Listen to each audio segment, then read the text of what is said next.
Yeah. So this is Senate Transportation. It's Wednesday, March 20th, I think. And today we're talking about the transportation bill that is still in the House, but coming over here shortly, 868. And there's a section in there, section 30, that has some analysis, some reporting that involves the climate action. So a climate action office. So we wanted to have the climate action office in to tell us what they think about this section.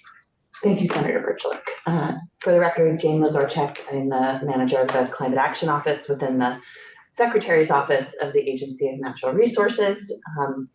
I am going to provide a little bit of context and background around the work of the Climate Action Office in securing federal funding, as well as our work in alignment with the Climate Council's recent recommendations. And speak to where we are in the process of collaborating with VTrans on the development of a study that supports much of what is referenced in Section 30 of the House Transportation Bill. And then turn it over and be joined by Andrea Wright and Michelle Boomhouder to answer any questions collaboratively. So again, the reference around the funding that is in the House Transportation Bill, I thought it would be appropriate to provide some context on federal funding that the Climate Action Office has received, the Climate Pollution Reduction Grant, as well as funding that is anticipated through an implementation grant. There's a specific component of that, the funding we already have in hand to support technical analysis that is aligned with the next iteration of the Climate Action Plan. And then there have been recent updates specific to transportation that were written collaboratively with the Climate Council, VTrans, and ANR in anticipation of this funding and further analysis to build on the carbon reduction strategy. And then again, talk a little bit about where we are in the process and the timing around that. So if you're not familiar, the Climate Pollution Reduction Grant is one of the larger pots of funding in the Inflation Reduction Act available to states. It's intended to be a catch-all for climate pollution reduction measures, very broad in nature and what it can fund. It's $4.6 billion in competitive funding.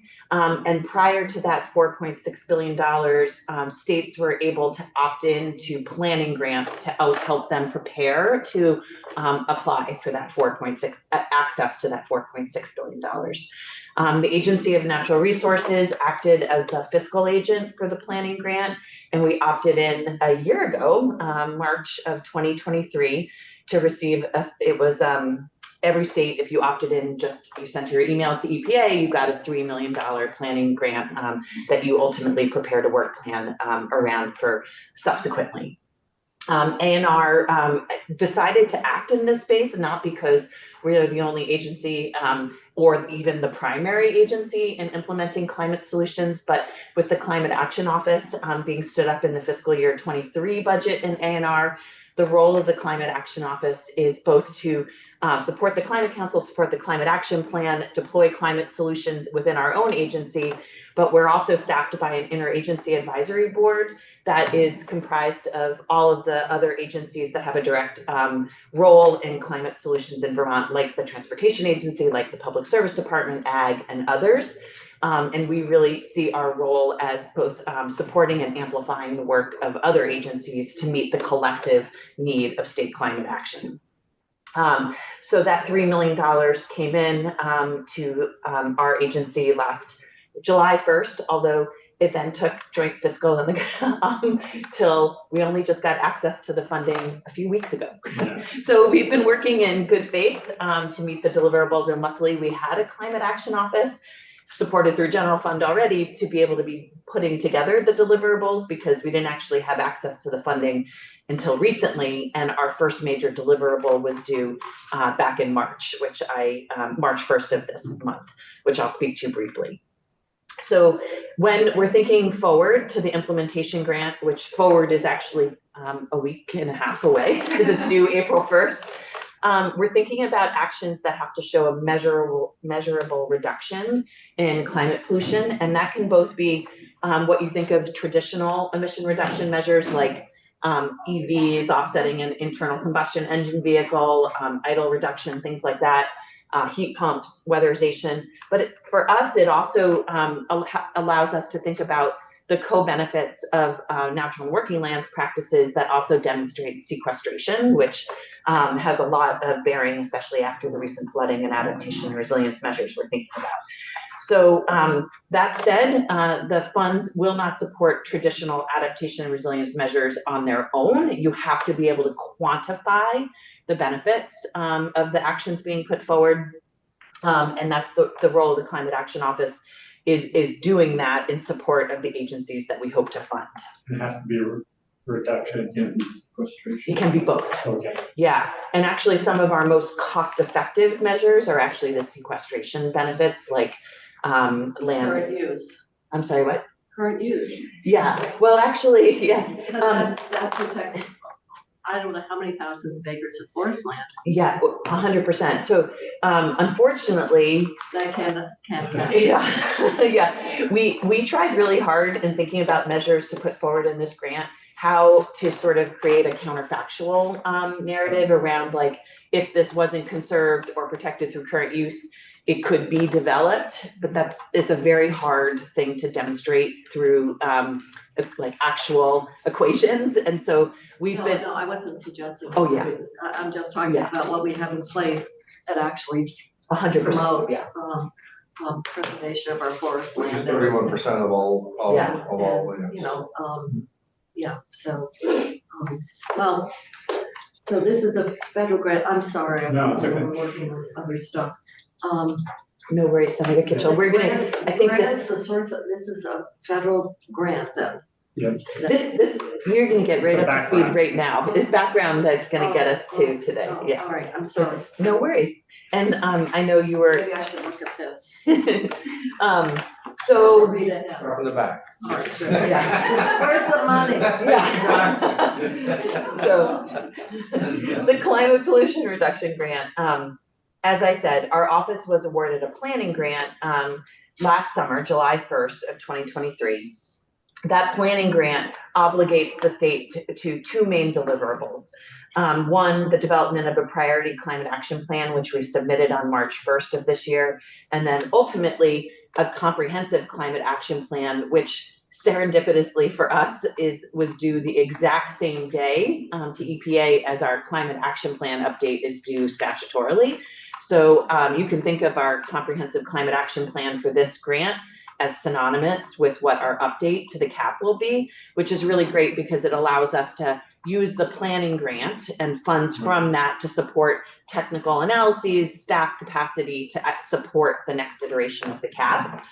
And had you been tracking staff time, even though Joint Fiscal just gave you permission recently? We have been tracking staff time so we could recoup costs, yes. And we have a new position that Joint Fiscal also approved with this planning grant that will actually be just supporting the implementation grant if we get it, and the climate action plan processes and support. And that position is actually being posted this week. So Is there a state, like, I know there's been some other federal grants that are competitive, but they're offer kind of, there's almost a guarantee that each state will get something. yeah, like solar for all and things like that. Is that similar with this?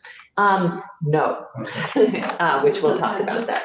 Yeah, so the $3 million was not competitive. The implementation grant, which is due April 1st, is extremely competitive. And Vermont, just because I think this will come up in other conversations, is only putting forward one application. We had an opportunity to collaborate with other states and try to draw in other dollars through collaborative applications. But our understanding and expectation from EPA is that they want to give states some funding in some way. And we feel like our direct implementation grant that we've been partnering with other agencies on writing is our best foot forward in actually securing the greatest emission reductions for our state through these funds. And we were afraid that if we signed on to New England-wide applications, that Vermont would get a very small piece of that pie, and EPA would say, well, look, we funded little Vermont over here in this grant, we don't need to give them their state application. So I bring that up because there has been some criticisms of the state for not signing on to those collaborative applications, but we feel very, very resound in our decision to put just our own state application forward. And so that would be due April 1st. The measures, which I'll touch on briefly on what is covered for transportation for your interest, have to have been identified in the priority climate action plan. So you can't put anything in your implementation grant. You have to have done that pre-work in the plan that was due March 1st to then apply. Vermont is applying for roughly $100 million. The way EPA is bucketing the funds is the floor is $2 million awards and the max is 500 million. And as you can imagine, each bucket and tier, they whittle down the number of applicants they expect to fund, and that higher end is really intended for those collaborative grants. And we have worked collaboratively with Maine and other states to sort of see where we feel most competitive, and have felt like the $100 million range is where we'll be most successful. And so that grant is again due in a week and a half. That's actually why I was almost late for this. We're still getting Secretary Moore's approval on the final measures and things. So March 1st is obviously come and gone. And so the plan Was submitted. was submitted. And I can share that via email. The link, it's posted on our website. Oh, I think Senator Purcell would like to read it over. Yes. I'm sure he would. And then he could report back. It's footnotes. Yeah, so just briefly again, we're putting forward roughly $100 million in funding. Extremely competitive opportunity. We expect all 47 of 50 states have put together priority climate action plans. So we expect those 47 states to put forward implementation grants. MPOs are also eligible. So lots of urban areas will also be putting forward grants for the same $4.6 billion pot. And we expect between April 1st and July 1st, a period of negotiation with EPA where they might come back to us and say, do you really need this or that, and sort of work with us. But we'll be notified July 1st if we have received those funds, and the funds will hit Vermont's accounts October 1st. The idea being they want to fully fund get all $4.6 billion off the books before a federal transition might happen. So they're trying to spend as much, I know. So before October, really. Yes, yeah. So it's actually made things feel very hasteful at times, because the IRA was really intended to be rolled out over a number of years, and we expected to have 2 opportunities at this pot of money, and now they've said they want to do it all at once. So we've made a decision to go it alone. So it's a sort of all or nothing, so to speak. We're a relatively tiny state. So if I'm on the federal level and I'm looking at really where you would make a significant impact on pollution, I would go to metropolitan areas. I would go to a higher density population. I would go where you've got a variety of those factors that one might think on the surface would be contributors, and therefore your strategies should be directed to them.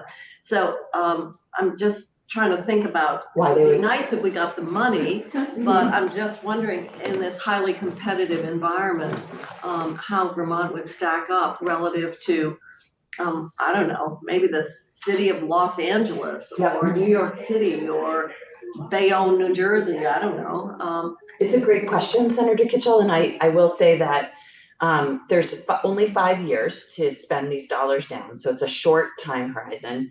Vermont has historically been a leader in climate action, and we have demonstrated programs that are running out of funding and are ripe to put new funding towards to hit the ground running and demonstrate successful implementation.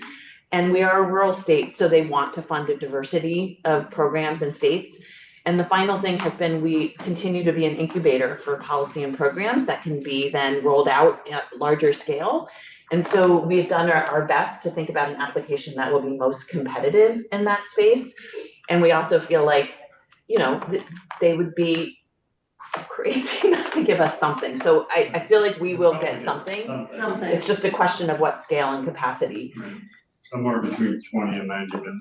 Yes. And I guess a lot would depend on what they're using for how they're scoring grant applications. Well, you're not going to get competition from New Hampshire, probably a little bit from, very little from Maine. Right. So, Yeah, Massachusetts has 4 applications. So like, I'm kind of curious, like what they'll end up getting funded. Big offshore wind applications for like Maine, New York, Massachusetts, Well, things that like works to our that. advantage as well, is because they're canceling those stuff left and right. I mean, Right. they've canceled like 90 of them so far, so. We don't have any shore. Sure, yeah. They should. We'd like to buy it though, so No, not with global warming. I think shoreline property. not would be- by the wind. Oh. Yeah, the power, yeah, not the shoreline. I just want to stress that, A&R, this is a very big lift for our agency. We're serving as the fiscal agent for all of state government. So if we were to realize $100 million, that would be granted out to 9 other agencies and entities through subrecipient grants. And A&R will serve as the reporting and tracking progress agency.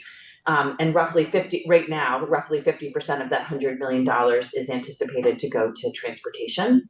Obviously, because it's our largest sector of emissions and also the area where we can continue to make the most impact. And you probably said this, but no match. No match. 100. And so this is what the measures are in the dollar amounts envisioned for transportation. We've talked a bunch to House Transportation to talk about specifically around continuing to fund state incentives since they're not currently envisioned in this year's budget. That's roughly $30 million to continue those programs that we have. We work. Not just pure EVs, just plug-in? It's not just pure EVs, no. Oh. It's the suite of programs that VTrans offers through their So it would incentives. include EVs, I mean. Yes. Mhm. It's to support the funding for Andrew Ray. PEVs is not hybrid. Plug-in. Oh. So there's plug-in hybrids and then there's just plug-in electric vehicles. I mean, all electric vehicles are plug-in, so you don't really need the PE, but Yeah. It's true. Well, this, there is one solar also. so this is important, the terms that they've been throwing around is BEVs to really indicate only Yeah. battery. Yeah, and that's then really- PHEVs for Yeah. plug-in hybrid. And that's what we have in statute. But plug-in hybrids are a combination. Correct. Yeah. Yes. You use gas. You So- need the H in there. You need Right. So this doesn't Sometimes they include say the plug-in AEV or hybrids something. then. BEVs. No, because we're not doing incentives for plug-in hybrids. No, we are. Yeah. We are. So when you say P, these incentives would include all the ones we're currently doing. That's really the heart of my question. Yeah, Yes. yeah. So plug-in hybrids would be included. Maybe next time we'll take the P out of it. Is this a love note? Take the This is all of our existing All plug-in. programs. Oh, I've been short on those lately. Just to note, there's also, and this is just shy of the amount of money that VTrans had proposed to us to continue to fund the level of incentives for 2 years. We had to scale back some of the funding requested from VTrans to maximize the other programs we were funding, but this would essentially float those programs for just under 2 years. At which point, we as a state would probably be and VTrans can speak to this, evaluating the need for state incentives anymore, if the market share was there at that point and or there were used vehicles on the market for Vermonters to purchase more. This would also start a medium and heavy duty incentive program for $10 million. We have grant funds currently in DEC right now that supports some of that work from the Volkswagen settlement funds, but this would go to VTrans to actually do an incentive program and technical assistance around that. Some funding to continue EVSE with ACCD, as well as some unique opportunities. Well done, you know. So you have- yeah. Oh, thank Too many acronyms I get. I'm Oh. sorry.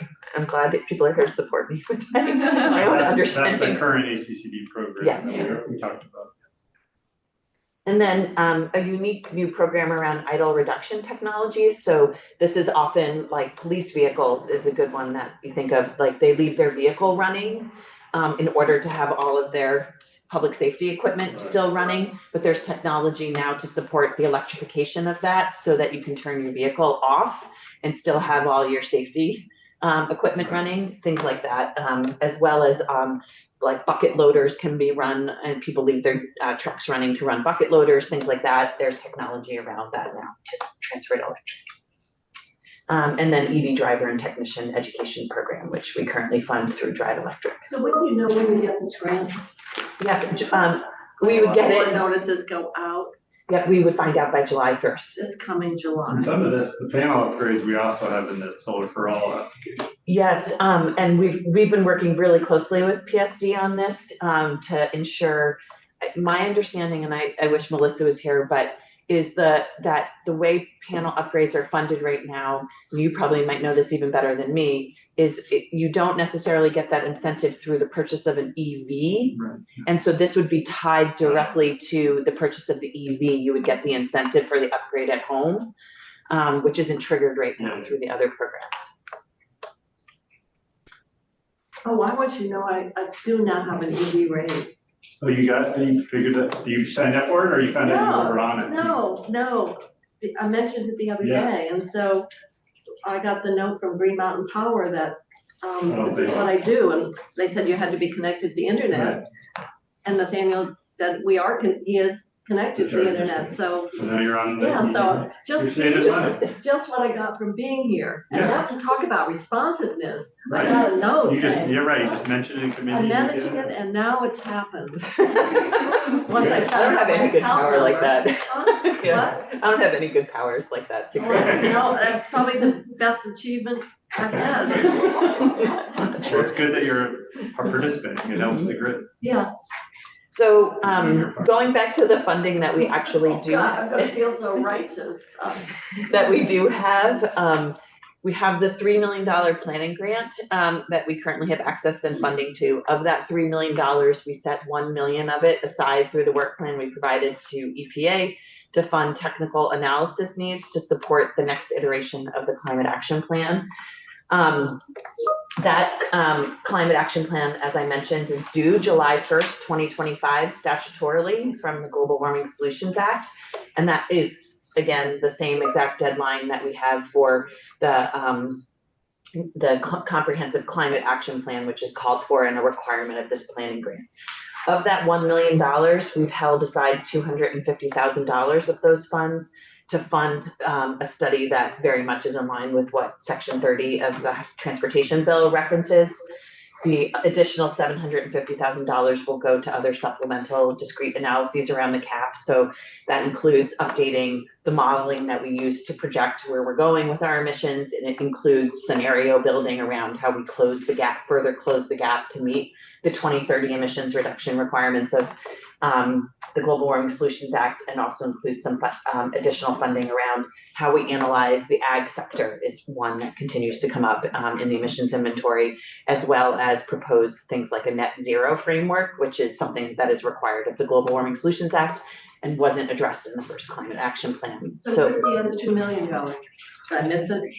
The other $2 million is going to I didn't put it in here. I just spoke to what was relative to this, but Oh, $500,000 is going to the Public Service Department for a new thermal efficiency program manager. So to create a discrete position within the energy office now at Public Service Department to manage thermal programs with broad-based funding, so not to rely on utility rate dollars anymore, and therefore can support climate planning and thermal program planning under the Melissa Bailey's direction.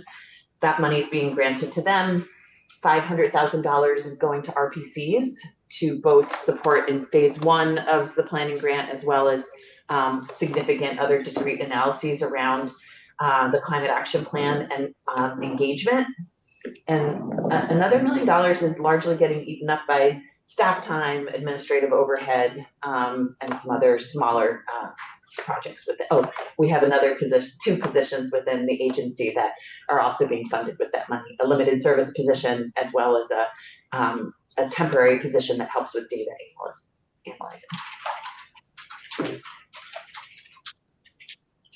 So I think you're all familiar with this, but in the initial climate action plan that was adopted on December 1st of 2021, about 2 weeks prior to that plan being adopted, the primary recommendation in that plan around reducing our emissions from the transportation sector, which was to join TCIP, became unviable when the Massachusetts governor pulled out of that relationship.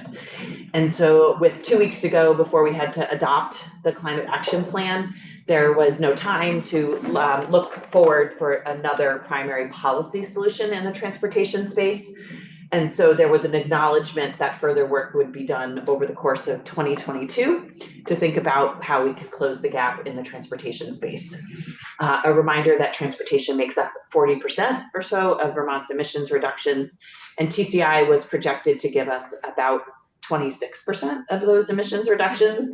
And so that first year, was clear that work needed to continue on. At the fact that 26%. So out of the 40, it would reduce the 40 to. It was 26% of the piece of the pie that was transportation. Right. So transportation proportionally has to reduce their emissions by 40%. That's the way the GWSA is written. Sectoral proportionality, which is a really something I suspect over time we're actually going to have to address, because as you can, ag emissions is one that actually comes to mind even more than transportation. Ag makes up 16% of our emissions, and their emissions are pretty much flat right now. They're not going down at all, and that's important to understand, because if to cut it right now, the only way to really do it is to cut the number of cows and acres in Vermont, and nobody wants to put ag out of business. So we're thinking about ways to better account for that. Methane-free cows. Yes, seaweed, you feed them seaweed. It is one idea. But transportation proportionally has to make, You just have to feed them. yeah, we have talked about that. Another reason why we need to. Yeah, 40%. And then my understanding is that TCI was 26% of the share of cutting from 100%, which is so it was a large solution, but it was not a single like silver bullet to reduce all the emissions from that sector. So over the course of that first year after the climate action plan was adopted, the bipartisan infrastructure bill was passed in Congress. VTrans became aware of the carbon reduction strategy program, brought in the funding, and completed the CRS, the carbon reduction strategy, which the first addendum to the climate action plan signaled directionality to the CRS to do the CRS and understand what further emissions reductions we could get through existing programs and what on top of it was needed. And that was the one done in December, January? It was submitted in November.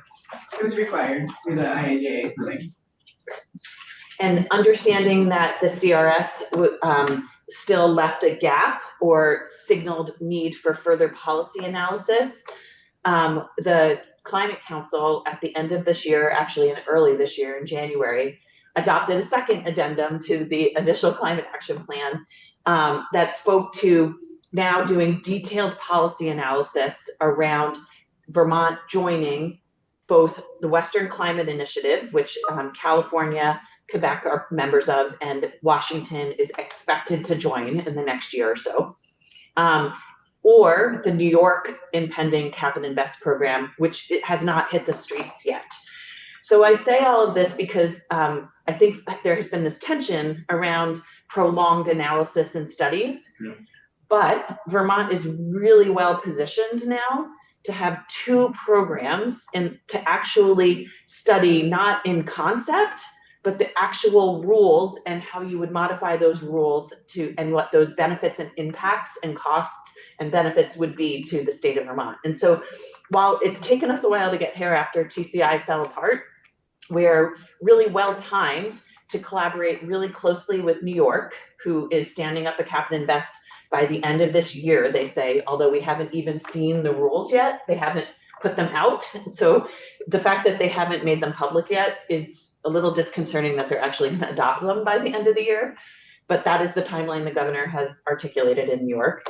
And WCI is a program that's been around, so we already know what that looks like and how Vermont can modify joining it. Would New York Cap and Invest be substantially similar to the Western Climate Initiative Cap, or are there Some people think significant differences? we have reason to believe that New York might not actually do their own program. We actually think that New York might join That WCI. makes sense. I guess that's Yeah. really what I'm thinking. But we don't know because yet. They border Quebec is. Right. as well. And it's a larger market, right? They have the market to do it on their own, New York, but they also, by joining a larger market, you have more to trade with and more to consider. And the rules are already set up. Right.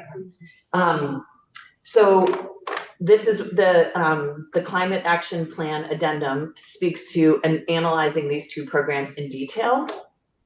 And then it also speaks to Vermont initiating closer relationships with New York in order to have public access to their data, be able to model real, like not build things from scratch, but actually use their analyses and think about how we build off of that to And is that build what our the section 30 work kind of basically does that? The section 30 very closely aligns with what the transportation addendum said, but then goes a bit further.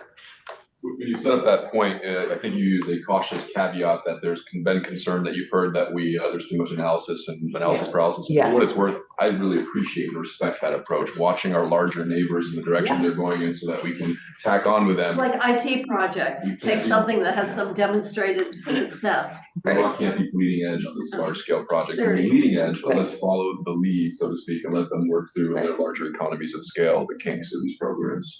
And Vermont gets all of our fuels are imported either from New York or Quebec. So if you have transportation fuels coming through a province and a state that have these cap and invest programs, we will likely feel the impact. Although in our reflection back, we've had technical analysis done looking at when Quebec joined WCI, if the cost of increased fuels there were passed on to Vermont. We actually can't find any data that suggests there was a change in what we paid for fuels coming in from Quebec when they joined WCI, but in theory, I think it's 60% of our fuel comes from New York. And so understanding what that would look like when New York stands up a cap and invest will be really interesting. So a lot of the work that is in section 30, you are already doing in some regard, and you already had money to do it. Yes, so you'll see here, these are all, and they're in my slides, so you have access to this, but what this study now allows us to do now is not in concept study any one program, but really look at the implications of specific rules in Vermont and really be able to understand, one, if even with these programs, can we meet our 2030 emissions reductions? Because if folks understand the way a cap and invest works, it's twofold. There's the cap stringency that actually tells you how much emissions you can have. Generally, cap stringency is not what gets the emission reductions, because if you had a really strict cap, it would be a very regressive on cost and impact.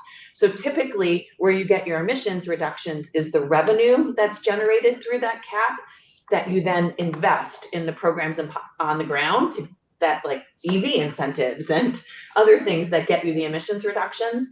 And we're sort of maxed out on doing that right now in Vermont. And so the question has been, like, even with a cap and invest, can we meet 2030? We honestly don't know with transportation, because even on the highest end of projections for how many EVs might be delivered to Vermont, all of these other tools that we have, we don't have enough, right, to meet what is asked of us in the Global Warming Solutions Act. And so this study will also look at how regressive a cap would need to be to actually meet 2030. What would the cost and benefits be if we met 2030, even though legally this is not allowed of us, but if it pushed it out a few years? What are those kinds of analyses that we can do to really have real costs at the gas tank and on Vermonters to actually meeting these reduction requirements? And it will also allow us to think about what else could be folded into a cap in Vermont. New York is really casting a wide net on the sectors they plan to include. In Vermont, if the clean heat standard doesn't actually move forward next year because it collapses under the weight of it, because it is very complicated, we can think about what a cap would look like for all fuels. We can think about in industry. Global Foundries is required to be regulated through the Global Warming Solutions Act, but on their own, they have nothing, they can't do it. But if they were part of a broader market, there might be something. So our study will look specifically at transportation, but it will also cast a wider net to understand the benefits of a broadened marketplace. this activity, this analysis, and It's all gonna be funded from the federal grant? Yes. Okay, so, because I'm looking like the treasurer, for example, has a responsibility. And, you know, it says you shall retain, it doesn't even give you permission, you shall retain a consultant, I just want you to know. And so I was just wondering, and then there's, the treasurer may use funds appropriated in state fiscal year to complete the work under subsection E, but don't we have to give the state treasurer maybe spending authority? I'm just wondering that some of the mechanics of how this is written, in terms of.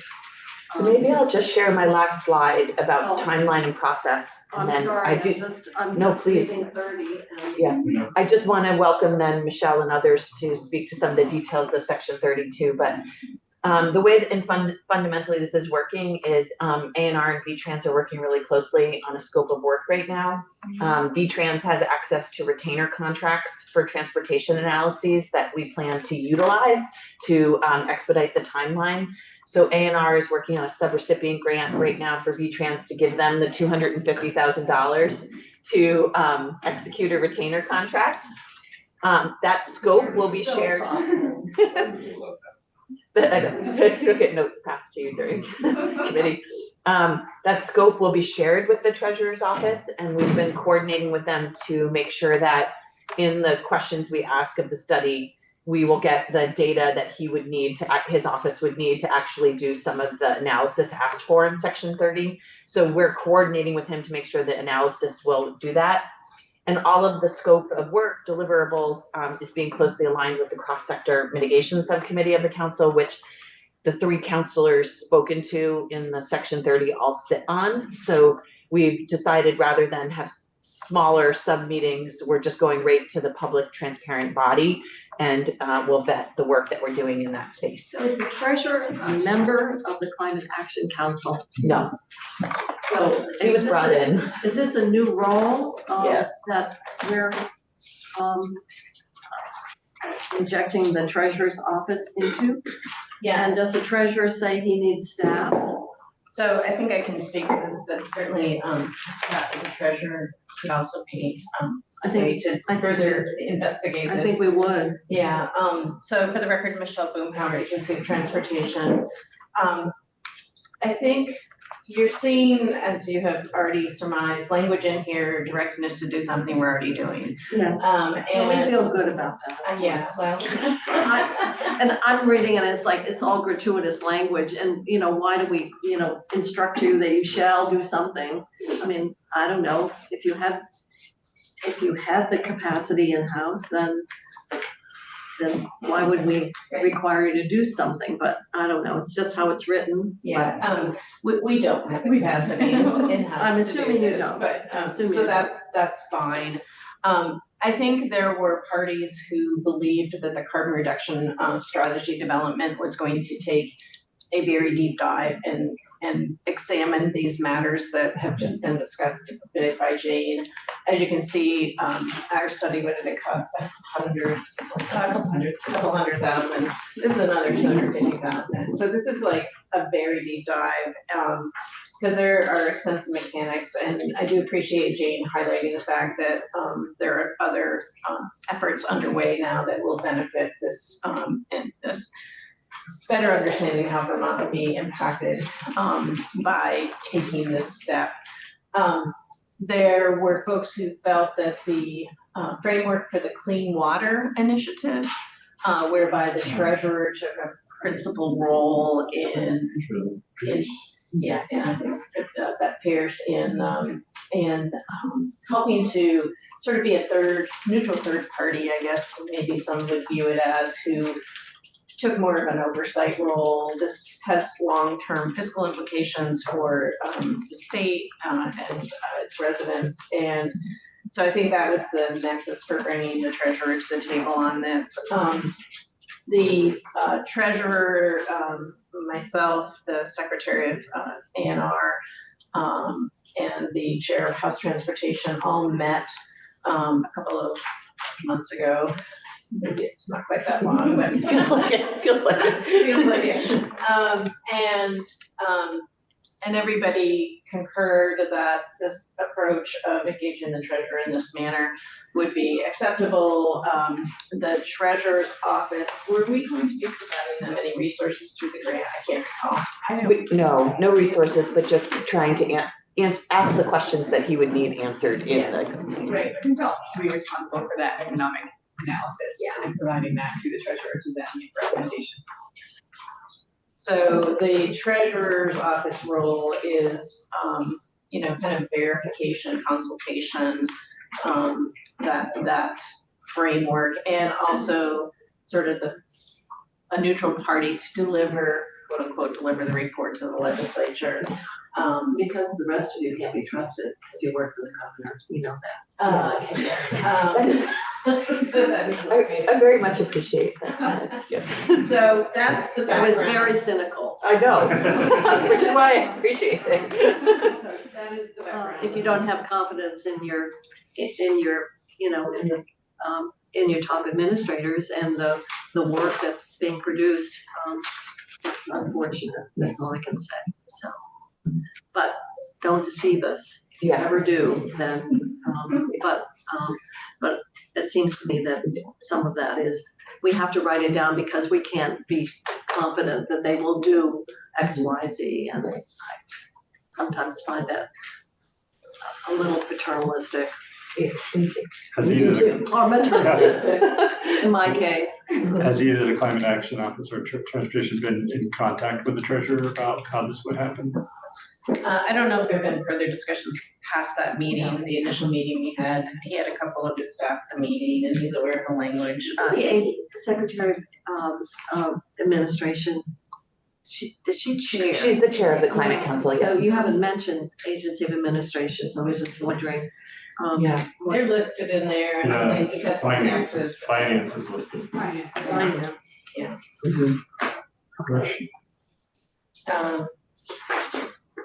So, and I do believe the treasurer testified before House Transportation on this matter. I'm sure he'd love to come and testify. Megan, did we ask, and then did you hear back from him? Correct, I haven't heard back. So we can ask again. I could text him. Okay, good. He came right over the other day on somebody else. Right, well, that's the power of the chair of appropriate. We'll respond to your text. Right. Otherwise I'd be blown off, right? I understand that. Mm-hmm. Okay, any other questions for either Jane or you? I do have a question. 30 has got a lot in it. I don't know who drafted it. Are there ways that it could, do you have suggestions that could make it crisper? Is there something in here that is particularly trouble? I don't have a clue. I'm just looking at it. There's a lot of text. Yeah, we drafted some versions that were much more succinct than that, but it didn't stick, and what is included isn't really Problem. It's just problematic. awfully wordy. It's a lot, It's clutter. and we're doing the work, and we're Yeah. planning the work and doing the work. Right, anyway. All right, well, let us know if there's anything. Yeah, I was gonna say, if there's something that we are picking up or. There's nothing in there that isn't already part of what we're doing, so I think we hadn't necessarily envisioned the treasurer having a role, but that's fine. Yeah, there's a few more people involved in the consultation process than we feel is necessary, but But they may, like finance and management may or may not have much to say. So tax. this obviously is very collaborative, but the work and the oversight and so forth, I mean, there's an old saying, one throat to choke.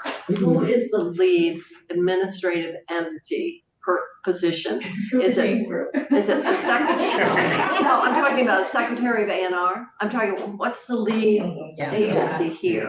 Yeah. A&R, okay, so Secretary Moore Yes. is really the one who's, that top administrator that Yeah. is, okay. I assume that would be the case, but She's comfortable being there. what? She's comfortable there. Yeah, well, poor Julie. Oh, Yeah. God. If our emails are any indication. Mhm. Well, thank you very Yeah, much for thank you having us. coming in. Please That let was us helpful know. background. And part of that section, we'll see if. Shoot for 100 million. We'll shoot for 100 I million. don't know, Shoot for the Well, sky. that's very similar to the solar for all.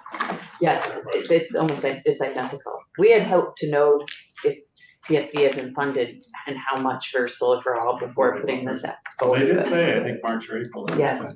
But, biofuel or hydro are not for all. Not in this program. Just solar. Mommy likes you best, is that what it is? Yeah, well, there's a certain senator from Vermont that put in a provision that 7 billion had to go for solar for all. An EPA program. I see. No, I was just wondering why it was just one particular Yeah, generation type that. I think that's just what it's called in the Department of Energy program. right. Yeah. It was 27 billion, that was gonna be for a whole bunch of things, and 7 billion was carved up just for solar. Mhm. And for low income, that's the all for all, Oh, I that's see, all low income solar. I see. The rich people don't. The get- solar get their own. itself is low income, oh, you mean the Volvo Birkenstock crowd don't get any benefit from They this? get their own, Oh, okay, what are you laughing at? they all have Volvos and Very Birkenstocks. creative thinking, I like it. You wanna be in the room next door? Get that all day. Yeah, Andy gets it all today. Oh, my God. Okay, so unless people wanna take a break, we can go to our walkthrough with Donna. Oh, and the changes now to, Well, I wanted to go section by section and see which ones we can close out, or which ones we have questions, or which ones we wanna change. are you on the transportation program, or are you on automated traffic law? Oh, I forgot that we had the ATLE. What? I was gonna say, oh, I've got folders for both, so Yeah, whichever yeah. one you want it I was to. gonna say, we're gonna go through that section. No, sorry. We talked about those amendments yesterday. Donna was kind enough to quickly draw those up. So yes, we were talking about that. Maybe break after that. And then we can break after that. Or we get into the transportation. Maybe, I emailed you a copy. Did you? We're gonna do the, ATLE. okay, there we And the go. ATLE amendments, I emailed that. Yeah, I think so. Oops, sorry. One page. We're gonna pass over this today. Because I want to get this in the calendar. Thank you. You want this to be a substitute amendment for the amendment that's already in there? Yes, it is. And then if that amendments in there will be taken out and this will be put in. Gotcha. So I can walk you through it if That's you'd what like. the reason to pass over. This is Donna Russo Savage, Legislative Counsel. The first instance of amendment would be on page 2, line 10. And it's replacing the word 5 miles with the word 10 miles. So why are we using, A numeral. yes, and a numeral? Yeah, and actually, I think that the editors changed it to the numeral, and I think it's because on page 3, line 17, it's a numeral. But they didn't change it when it says it's inserting Luther of the word 10.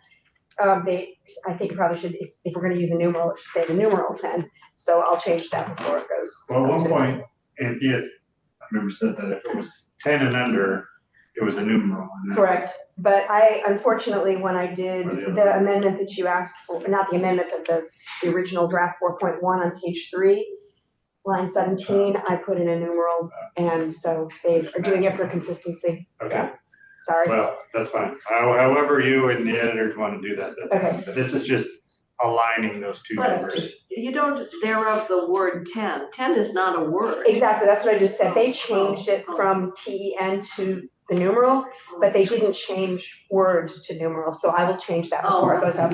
So word will now say numeral. Exactly. In lieu thereof, the numeral 10.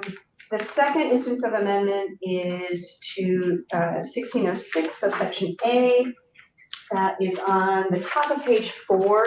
It's striking out quite a bit and replacing it with a smaller amount, and I'll read you what it sounds like when it's all, how it would be changed. It would say, deployment of ATLE systems on behalf of the Agency of Transportation by a third party pursuant to subsection B of this section is intended to investigate the benefits of automated law enforcement for speeding violations as a way to improve work crew safety and reduce traffic crashes resulting from increased adherence to traffic laws achieved by the defective deterrence of potential violators, blah, blah, blah, blah, blah. So it's removing the language about providing ATL for speeding violations in certain instances, and is replacing it with that it would be investigating the benefits of automated law enforcement. That you're concerned about making it clear that this is more Is that- valid investment. Right, because originally language was from the original bill, which was just deployed everywhere. Okay, the third instance of amendment is on page 4 at the very bottom. It's striking out the comma after line 20, the comma after the word safety. The rest of that line, all of line 21, page 5, all of line 1, and all of line 2 up to and including the comma after violators, replacing all of that with a semicolon, and then it would say provided that and give the additional information. This takes out the requirement that AOT had to work with public safety on determination that it would be impractical to use law enforcement. We don't need to have that determination. But they still have to consult with Right. DPS. And then everything else on this page, Yeah, we took out the two. yeah, everything else here is what you had before. I don't know if you're gonna mention that when you do the finance, or you just want me to do it when you mention it, but that's one thing With fear of exhausting the patience of this lovely committee, I am Not fewer still than- strongly of the opinion that the correct grammar is for not less than 3 years. And I can show you Merriam-Webster as well as just asking AI, all supporting my point of view that less than is appropriate.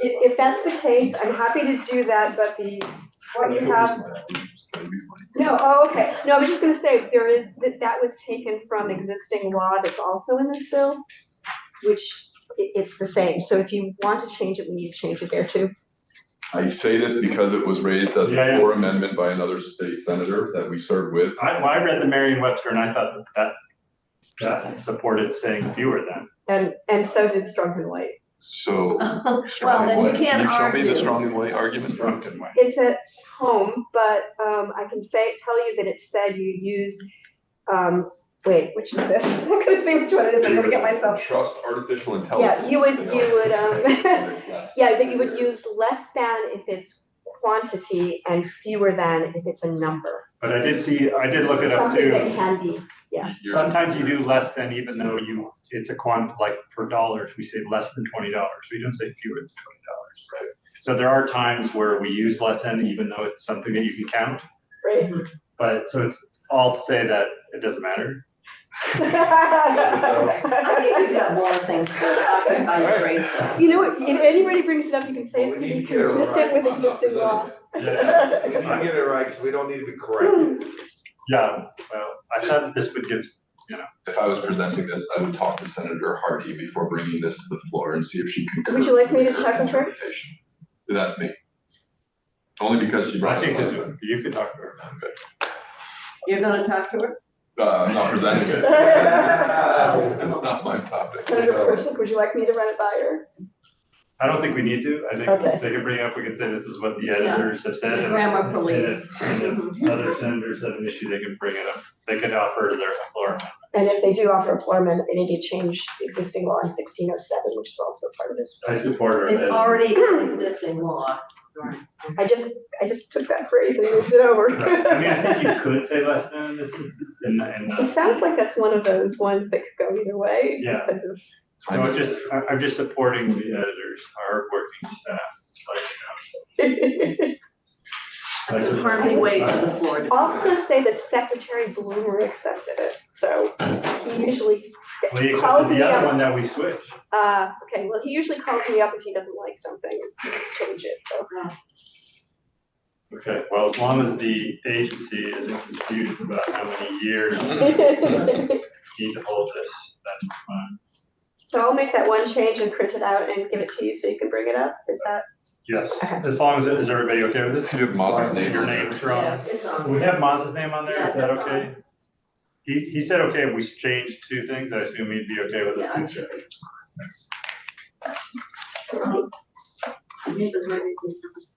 We heard he's not coming in this We week. talked to him yesterday, and he said he's got like flu-like symptoms and that he, just doesn't feel like but it doesn't feel good, and doesn't feel like he wants to spread it to anybody. Okay, so let's just take a quick break and then we'll come back and Not less than